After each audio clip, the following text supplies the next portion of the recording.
آج اتوار ہے 11 دسمبر 2022 16 جمادی الاول 1444 ہجری۔ سری نگر سے شائع ہونے والے آج کے اخبارات کی سرخیاں۔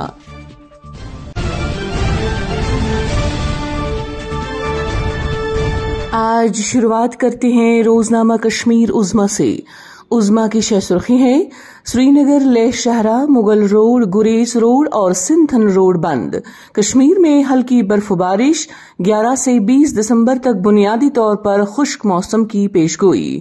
ایک اور خبر: پولیس لواحقین کے لیے ڈیجیٹل اسکل ڈیولپمنٹ پروگرام کا افتتاح، امن کے لیے 1604 پولیس اہلکار جاں بحق، بازآباد کاری کی ذمہ داری سرکار کی، منوج سنہا۔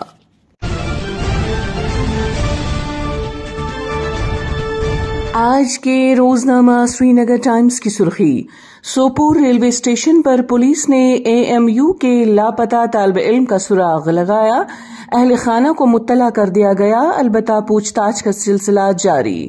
آج کے BAB کے کارٹون پہ ایک نظر۔ ایک اور خبر: ہندوستان کی G20 صدارت کا تعلق پورے ملک سے ہے، مودی۔ یہ ہمارے ملک بھارت کی طاقت کے اظہار کا ایک منفرد موقع ہے۔ ایک اور سرخی اسی اخبار سے: راجستھان میں سرحد پار پاکستانی رینجرز کی فائرنگ، BSF۔ ہندوستانی فوجیوں نے جوابی کارروائی کی، کوئی جانی و مالی نقصان نہیں۔ آج کے روزنامہ آفتاب کی سرخی: وقت بدل گیا ہے، اب گولی کا جواب گولی سے ہی دیا جائے گا، سرجیکل اسٹرائیک ایک واضح پیغام تھی، امت شاہ۔ ہم نے ہمیشہ امن کو ترجیح دی ہے، تاہم پاکستان ہماری بولی کو سمجھ نہیں پایا، للکارنے کی کوشش کی گئی، بھرپور جواب ملے گا۔ ایک اور خبر: موسم سرما کے اختتام پر انتخابات کے انعقاد کا امکان، تاہم مقررہ وقت کا انحصار سیکورٹی منظرنامے پر۔ موسم اور سیکورٹی دو ایسے معاملات جو حکام کو پولنگ شیڈول کا فیصلہ کرنے میں رہنمائی کریں گے، ذرائع۔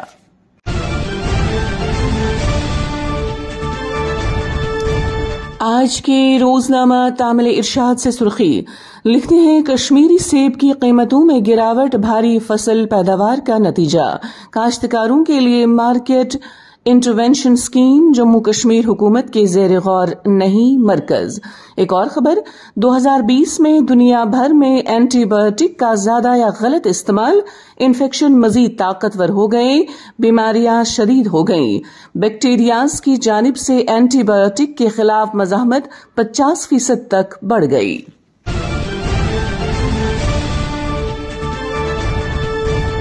آج کے روزنامہ شہربین ٹائمز سے سرخی لکھتے ہیں: سردیوں کے سخت ترین ایام میں وادی میں بجلی کی ابتر صورتحال، شمال و جنوب میں برق روق آواجاہی جاری، صارفین پریشان و نالاں۔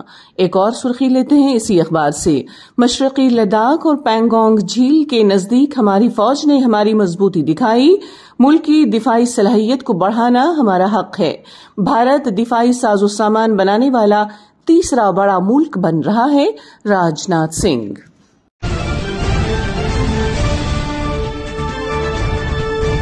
آج کے روزنامہ اسٹیٹ رپورٹر سے سرخی لکھتے ہیں: راج پورہ پلوامہ میں کارروائی، جیش کمانڈر کا مکان منہدم، سرکاری زمین پر بنا تھا، حکام۔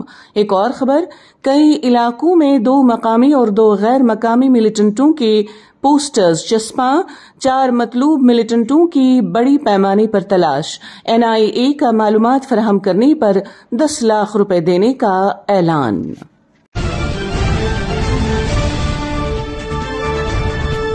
آج کے روزنامہ نگراں سے سرخی: ممبئی، نئی دلی اور دیگر شہروں کے علاوہ جموں کشمیر میں فضائی آلودگی بڑھ رہی ہے۔ ایک اور خبر: کانگریس کی بھارت جوڑو مہم ملک بھر میں جاری، اختتامی مرحلہ جموں کشمیر میں اگلے ماہ شروع ہوگا، رجنی پاٹل۔ ایک اور خبر اسی اخبار سے: کشمیر میں ملیٹنسی کے خاتمے کے لیے پاکستان جب تک اقدامات نہیں اٹھائے گا، بھارت اور پاکستان کے مابین تعلقات معمول پر نہیں آ سکتے، وزیر خارجہ۔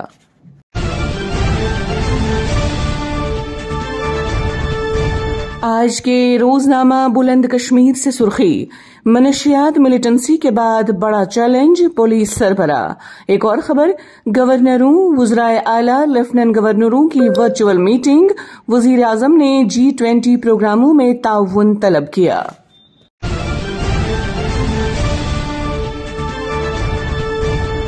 آج کے روزنامہ خوشحال کشمیر سے سرخی لکھتے ہیں، جموں کشمیر میں ملیٹنسی کا بہت جلد خاتمہ ہوگا، جموں کے سبھی اضلاع ملیٹنسی فری قرار، پولیس سربراہ دلباغ سنگھ۔ ایک اور خبر، پیر پانچال خطے چناب اور گریز کے لیے جموں کشمیر انتظامی کونسل کی جانب سے راحت کا اعلان، لوگوں کی سہولیات کے لیے ہیلی کاپٹر سروس شروع کرنے کا فیصلہ۔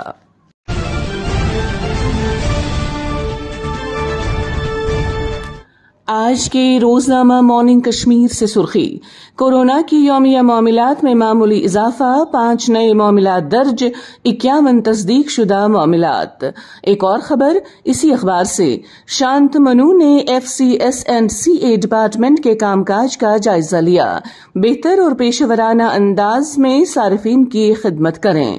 ایک اور سرخی لیتے ہیں اسی اخبار سے، لکھتے ہیں، شیتل نندا نے سانبا میں بال ودیالیہ ماڈل آنگن واڑی سینٹر کا افتتاح کیا، CSR کے تحت CSC e governance services India limited کی ایک پہل۔